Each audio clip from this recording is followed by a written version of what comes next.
Hello press Lord नमस्कार समस्त भलरे थिबे हे हमर प्रार्थना एवं विश्वास आपण माने वीडियो रे जॉइंट भाबे रुहंतु मो चैनल रे आपण माने वीडियो को आरंभ शेष पर्यंत देखंतु तबे वीडियो करिबार मूल्य प्रकृत विषय आपण माने जानि पारिबे ए हमर विषय प्रार्थना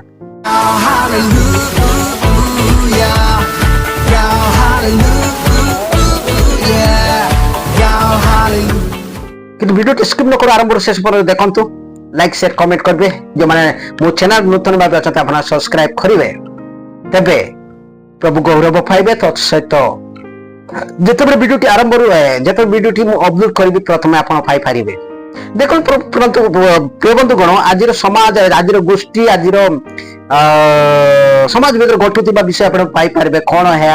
वीडियो माध्यम रे आपण को जणाइबा को चाहे हे गुटे असर विषय एवं दुखर विषय अंधविश्वास सत्य को धारण करबा एवं परिधान करबा नियाति हमन को जीवन धरखार एवं या तो धरखार नियाति नियाति नियाति मु कहबा को चाहे समाज गोष्ठी मध्य रे अनेक हमें वास करे अनेक उच्च शिक्षित अनेक अशिक्षित अनेक एजुकेटेड अनएजुकेटेड गरीब धनी एपरि विभिन्न माध्यम परिभाषा लोक माने वास करिताओ प्रेम रे वास करिताओ ए आउटे प्रभु को योजना एवं गहर कारण हेउ किंतु मु कहबार उद्देश्य होची वीडियो रे आपण माने ध्यान रे सुनंतु या कोन होई पारे देखो तो आपण माने जीवन रे आपण को जीवन रे अनेक तर एमिति देखि पारे रास्ता घाट रे आपण को घरे भी घटुतिबो आपण को गोष्ठी समाज साई पड़िसा रे भी घटुतिबो ए विषय आपण माने देखि पारिबे जेते ए मु कहबी अंधविश्वास ब्लाइंड बिलीव्स अंधविश्वास বুলি कहि पारिबी मु नाम समिति देछि देखंतु जेते बेले मूसा को हमें देखुछु मूसा समस्त जन प्रत्येक घरे घरे आमे वास करती घर भीतर वास करती आ मूसा को अनेक लोक पूजा करती प्रणाम करती पूजा अर्चना करती गौरव करती मूसा को जिते बेले देखती मंदिर देखती जोटी थाए मंदिर रास्ता घाट जो मंदिर भी थाए से माने समस्ते कौन करती मूसा को मुंडिया मारती प्रणाम भी करती पूजा अर्चना भी करती किंतु सही मूसा जब घरे रुए समस्ते फैमिली मिली मिसी गुड़े गुड़े मारती बहुत पर मंदिर से मूसा को देखिए गुड़ी गुड़ी मारवा को पड़ो मंदिर जिते बड़े मूसा को देखिबो ताको प्रणाम करबो पूजा अर्चना करबो मुंडिया मारिबो किंतु से मूसा जिते बड़े घर भीतर देखिबो समस्त मिलीमिशी गुड़े गुड़ी मारिबे देखो तुम प्रिय बंधुगण आम विश्वास केते परख अछि केते युक्तियुक्त सत्य अटे आमे माने परीक्षा निरीक्षा करबा पड़िबो आ द्वितीय विषय होछि आमे माने देखुछु साप को जिते आम मंदिर देखू जो जगार भी आम देखी था सर्प को साप को आम मुंडा मारी प्रणाम करता पूजा अर्चना करता किंतु जिते बड़े से सर्प घर भीतर प्रवेश कर मारी देऊ जदि प्रकृत सर्प को आम पूजा करुचु मंदिर जाई जते प्रणाम करुचु सर्प घर भीतर कौन आवश्यक कौन असुविधा है घरे घरे रही रखिकी पूजा अर्चना करवा प्रशंसा करवा से कौन असुविधा है मंदिर प्रणाम कर जो घरे हासिब बाड़ी ठेंगारे मारिक जीवन पर्यंत शेष करदेव देख तो विश्वास को केते फरक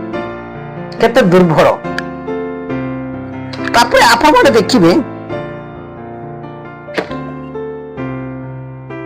देखिए फोटो ऊपर झुली थिबो बापा मांकर फोटो कांत ऊपर झुली थिबो बापा मांकर फोटो को आसुनी खांदी खांदी से मार पूजा अर्चना प्रणाम करंती मु बापा थिले मु मां थिले केते बल्ल हुंता ए बापा हे बहुलो ए महालो ए बापा लो काई काम मन को तुमे छाड़ी करी घलो आज एपरी परिस्थिति रे आमे अछु बोली निजर बापा मांकर फोटो कांतरे झुली थिबो एवं से मान को देखि देखि सकाळे संज समय धूप देई खांदी तांती बा पूजा अर्चना करि तांती किंतु सेही बापा मां जतबे जीवन थिबो जीवित थिबो मुटे खाइबा को बल देबे नाइ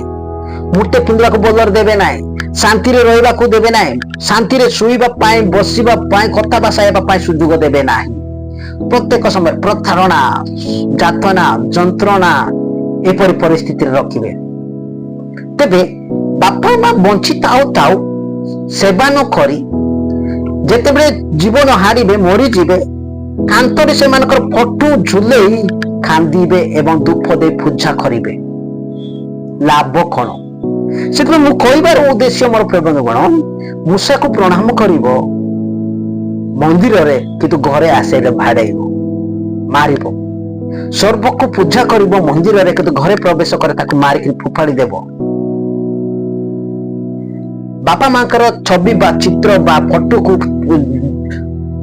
କାନ୍ଥରେ ଝୁଲାଇ ଧୂପ ଦେଇ କାନ୍ଦିବ, କିନ୍ତୁ ପ୍ରକୃତ ଜୀବିତ ଥିଲା ସମୟରେ ତାକୁ ତୁମେ ପ୍ରେମ କରିବ ନାହିଁ। ତେବେ କୋଉଠି ମୂଲ୍ୟ ରହିଲା? କୋଉଠି ମୂଲ୍ୟ ରହିଲା? ଆପଣା ପିତା ମାତାଙ୍କୁ ସମାଦର କର, ଆପଣା ପିତା ମାତାକୁ ପ୍ରେମ କର, ସେ ତୁମ୍ଭର ଜନ୍ମଦାତା ଅଟନ୍ତି। ଯାତ୍ରା ପୁସ୍ତକ 20 ଅଧ୍ୟାୟରେ ଲିଖିତ ଅଛି। ଆପଣା ପିତା ମାତାଙ୍କୁ ସମାଦର କର। ସେଥିପାଇଁ ବଞ୍ଚି ତାଉ ତାଉ ସେ ଆମ ମାନଙ୍କର ଜନ୍ମଦାତା, ଆମ ପିତା ମାତା ମାନଙ୍କୁ ଆମେ ପ୍ରେମ କରିବା ଦରକାର, ସେମାନଙ୍କୁ ଆତିଥ୍ୟ କରିବା ଦରକାର, ସେମାନଙ୍କୁ ପ୍ରେମ କରିବା ଦରକାର, ସେମାନଙ୍କୁ ଆତିଥ୍ୟ କରିବା ଦରକାର, ସେମାନଙ୍କୁ ଭଲରେ ଖାଇବା ପିଇବା ଦେଇକି ରଖିବା ଦରକାର। କାରଣ ତାଙ୍କ ଦ୍ୱାରା ଏ ଜଗତକୁ ଆମେ ଆସିଛୁ ଏବଂ ଜନ୍ମ ହେଇଛୁ। କିନ୍ତୁ ଆଜିର ଯୁବପିଢି ସମସ୍ୟା କଣ ଅଛି ଆପଣ ଜାଣିପାରୁଛନ୍ତି? ବାହା ହେଇ ସାରିଲା ପରେ ନିଜର ସ୍ତ୍ରୀର କଥାରେ ନିଜର ପିତା ମାତାଙ୍କ ଘରରୁ ଥଳି ଦେଉଛନ୍ତି ଏବଂ ନିଜର ସ୍ତ୍ରୀର କଥାରେ ଆପଣ ପିତା ମାତାଙ୍କ ବୃଦ୍ଧ ଆଶ୍ରମରେ ରଖି ଦେଉଛନ୍ତି। এই ଅନ୍ଧବିଶ୍ୱାସ ମାନେ ଯେତେବେଳେ ଆପଣ ପିତା ମାତା ଆପଣଙ୍କୁ ଜନ୍ମ ଦେଇଥିଲା,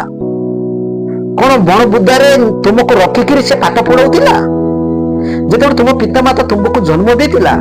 କଣ ଗୁଆର ଘର ରଖିକିରି ତୁମକୁ ଖାଇବାକୁ ଦେଉଥିଲା? ଏ ଅନ୍ଧବିଶ୍ୱାସ ଯୁବପିଢି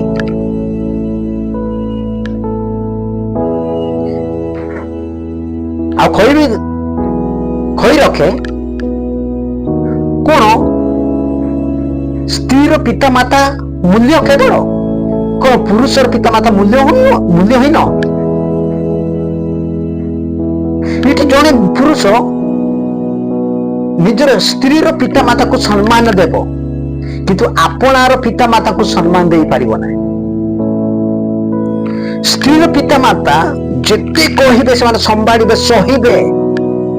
ମୁଣ୍ଡ ହଲେଇକି ଛାତି ଭିତରେ ଛାପିକି ରଖିବେ, କିନ୍ତୁ ନିଜର ପିତା ମାତାକୁ ଯଦି କୌଣସି ବିଷୟ ଯଦି ସେମାନଙ୍କୁ ଶୁଣେଇବେ,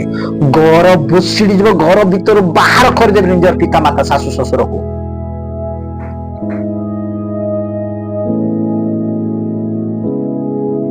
ମୋର ପ୍ରିୟ ବନ୍ଧୁଗଣ, ଏଥିରେ ଆପଣମାନେ କଣ ଶିଖିଲେ? ବ୍ଲାଇଣ୍ଡ ବିଲିଫ୍ସ, ଅନ୍ଧବିଶ୍ୱାସ, ଜୀବିତ ପିତା ମାତାଙ୍କୁ ପ୍ରେମ ନ କରି କାନ୍ଥରେ ଝୁଲିଥିବା ମରିଥିବା ପିତା ମାତା ଫଟୋକୁ ସମ୍ମାନ ଦେବା। ମନ୍ଦିରରେ ଥିବା ମୂଷା ପୂଜା କରିବ, କିନ୍ତୁ ଘର ଥିବା ମୂଷାକୁ ଭାଡେଇକିରି ଫୋପାଡ଼ି ଦେବ। ମନ୍ଦିରରେ ଥିବା ସର୍ପକୁ ସାପକୁ ପୂଜା କରିବ, ଘର ଆସିଲେ ପ୍ରବେଶ କଲେ ଭିତରକୁ ଆସିଲେ ସାପକୁ ମାରିକିରି ଫୋପାଡ଼ି ଦେବା। ଏ ଅନ୍ଧବିଶ୍ୱାସ କେବେ ଜାଗି ଉଠିବ? କେବେ ଆଖିକୁ ଚକ୍ଷୁକୁ ଖୋଲିବ ଏବଂ କେବେ ସତ୍ୟକୁ ଧାରଣ କରିବ? ତେବେ ଆସୁ ଅନ୍ଧବିଶ୍ୱାସରୁ ଆମେ ମୁକ୍ତି ହେବା, ସତ୍ୟକୁ ଧାରଣ କରିବା, ଆପଣା ପିତା ମାତା ମାନଙ୍କୁ ପ୍ରେମ କରିବା। ପ୍ରଭୁ ଆପଣଙ୍କୁ ଆଶୀର୍ବାଦ କରନ୍ତୁ, ପ୍ରେମରେ ରୁହନ୍ତୁ। ଧନ୍ୟବାଦ ଏବଂ ଆମେନ୍।